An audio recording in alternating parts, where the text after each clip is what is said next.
தமிழ்நாட்டில் 2026 சட்டப்பேரவை தேர்தலுக்கான பரப்புரை ஓய்வு பெற்றிருக்கிறது. அண்மை செய்தியாக பார்க்கிறோம். தமிழ்நாட்டில் ஓய்ந்திருக்கிறது பரப்புரை. கடைசி நாளில் தீவிர பரப்புரையில் ஈடுபட்டிருக்கிறார்கள் வேட்பாளர்கள். 38 நாட்களாக நடைபெற்று வந்த பரப்புரை ஓய்ந்த நிலையில் நாளை மறுநாள் வாக்குப்பதிவுக்கு தமிழ்நாடு தயாராக இருக்கிறது. பல்வேறு ஏற்பாடுகளை தேர்தல் ஆணையம் மேற்கொண்டிருக்கிறது. கிட்டத்தட்ட 4000க்கும் அதிகமான வேட்பாளர்கள் களத்தில் இருக்கிறார்கள். 80,000க்கும் அதிகமான வாக்குச்சாவடி மையங்கள் தயார் நிலையில் இருக்கிறது.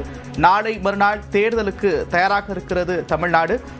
தேர்தல் பரப்புரை ஓய்ந்திருக்கக்கூடிய நிலையில் கூடுதல் விவரங்களோடு இணைக்கிறார் செய்தியாளர் அபினேஷ். விவரங்கள்.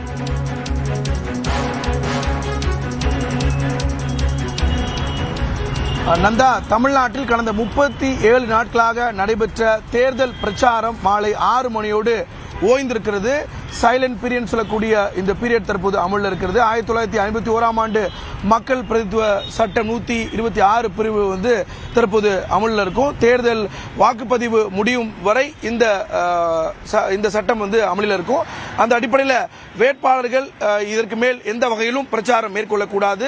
ஊர்வலமாகவோ தேர்தல் பரப்புரையாகவோ அல்லது சமூக வலைதளங்கள் மூலமாகவோ வாக்காளர்களுக்கு வேண்டுகோள் வைக்கக்கூடிய வகையில் எந்த விதமாக தேர்தல் பிரச்சாரத்தையும் வைக்கக்கூடாது. தேர்தல் நடத்தை விதிமுறைகள் மீறினால் 2 ஆண்டுகள் சிறை தண்டனை வரை விதிக்கக்கூடிய வகையில் தண்டனை சட்டம் இருக்கும். அந்த வகையில் கடந்த மார்ச் 15ஆம் தேதி இந்திய தேர்தல் ஆணையம் தமிழ்நாடு உட்பட 5 மாநிலங்களுக்கான தேர்தல் தேதியை அறிவித்திருந்தது.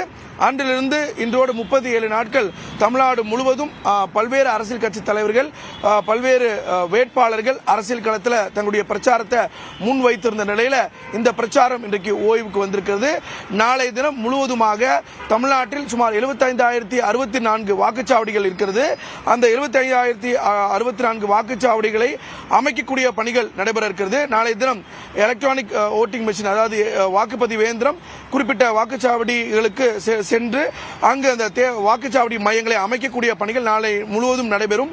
ஏற்கனவே இவிஎம் மெஷின்ஸ்ல வேட்பாளர்களுடைய பெயர், சின்னம், புகைப்படம் உள்ளிட்டவையெல்லாம் ஒட்டப்பட்டு தயார் நிலையில் இருக்கிறது. அந்தந்த சட்டப்பேரவை தொகுதிகளுக்கு உட்பட்ட வாக்குச்சாவடி மையங்களுக்கு கொண்டு செல்லக்கூடிய பணிகள்லாம் நாளைய தினம் நடைபெறும்.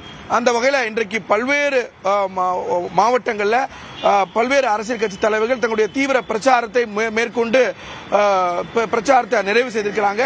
நிறைவு செய்யக்கூடிய வகையில் முதலமைச்சரும் திமுக தலைவருமான முதலமைச்சர் மு.க. ஸ்டாலின் தன்னுடைய இறுதிக்கட்ட பிரச்சாரத்தை இன்றைக்கு அவருடைய தொகுதியான கொளத்தூர் தொகுதியில் அவர் நிறைவு செய்திருக்கிறார். அதே போல எடப்பாடி சட்டப்பேரவை தொகுதியில் அதிமுக பொதுச் செயலாளர் எடப்பாடி பழனிசாமி அவர் அங்கு தன்னுடைய பிரச்சாரத்தை நிறைவு செய்திருக்கிறார். அதே போல தான் போட்டியிடக்கூடிய காரைக்குடி சட்டப்பேரவை தொகுதியில் நாம் தமிழர் கட்சியுடைய தலைமை ஒருங்கிணைப்பாளர் சீமான் தன்னுடைய பிரச்சாரத்தை ஓய்வு செய்திருக்கிறார்.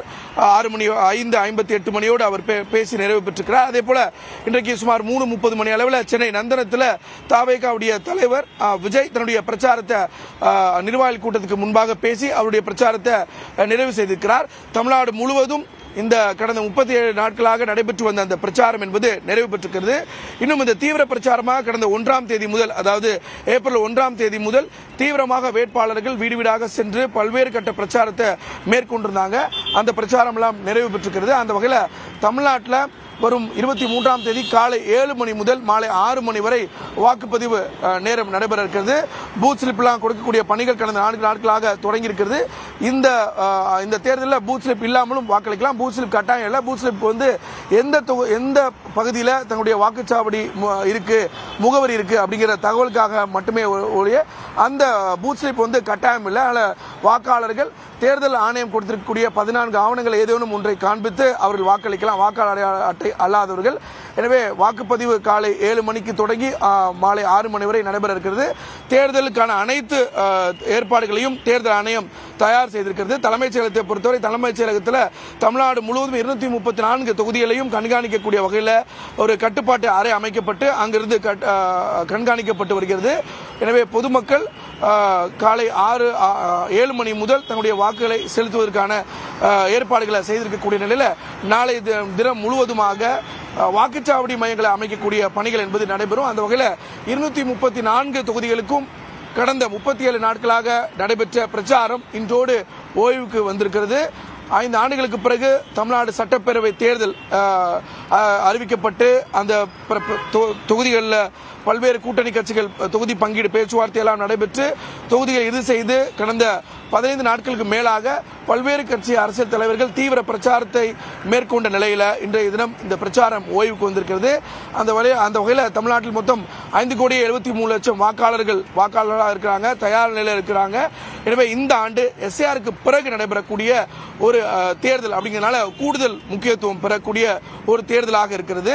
குறிப்பாக சிறப்பு தீவிர திருத்த பணிகளில் சுமார் தமிழ்நாடு தேர்தலுக்கான பரப்புரை ஓய்ந்திருக்கிறது. இந்நிலையில் நாளை மறுநாள் வாக்குப்பதிவுக்கு தமிழ்நாடு தயாராகி இருக்கிறது. பரப்புரை ஓய்ந்த பிறகு என்னென்ன கட்டுப்பாடுகள் விதிக்கப்பட்டிருக்கிறது என்பது தொடர்பாக பார்க்கலாம். தேர்தல் பொதுக்கூட்டம், ஊர்வலம் நடத்தவோ அதில் பங்கேற்கவோ வேட்பாளர்களுக்கு அனுமதி இல்லை. அதே நேரத்தில் திரைப்படம், தொலைக்காட்சி, வானொலி, வாட்ஸ்அப், முகநூல், ட்விட்டர் போன்ற சமூக வலைதளங்கள் மூலமாகவும் தேர்தல் தொடர்பான செய்திகள் பதிவிடக்கூடாது. குறுஞ்செய்தி, இணையம் உள்ளிட்ட அனைத்து மின்னணு ஊடகங்களிலும் தேர்தல் பதிவு கூடாது என்று தேர்தல் ஆணையம் கட்டுப்பாடு விதித்திருக்கிறது. இசை நிகழ்ச்சி, திரையரங்கு செயல்பாடுகள், பொழுதுபோக்கு நிகழ்ச்சிகள் என எந்த விதத்திலும் பரப்புரை செய்யக்கூடாது என்று தேர்தல் ஆணையம் தெரிவித்திருக்கிறது.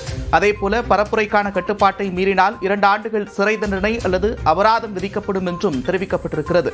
மாலை 6 மணியோடு தேர்தல் பரப்புரைக்கான நேரம் ஓய்ந்த நிலையில் ஏப்ரல் 21 மாலை 6 மணிக்கு மேல் வாக்காளர்கள் அல்லாதோர் தொகுதியில் இருக்கக்கூடாது என்ற கட்டுப்பாடும் இருக்கிறது. வேட்பாளர்களுக்கு வழங்கப்பட்ட நட்சத்திர பேச்சாளர்கள் உள்ளிட்ட வாகன அனுமதியும் கூட இந்த 6 மணிக்கு மேல் செல்லுபடியாகாது.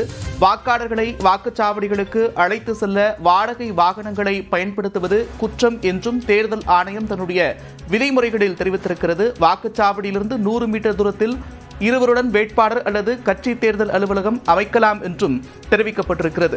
இதேபோல பல்வேறு கட்டுப்பாடுகள் விதிக்கப்பட்டிருக்கிறது.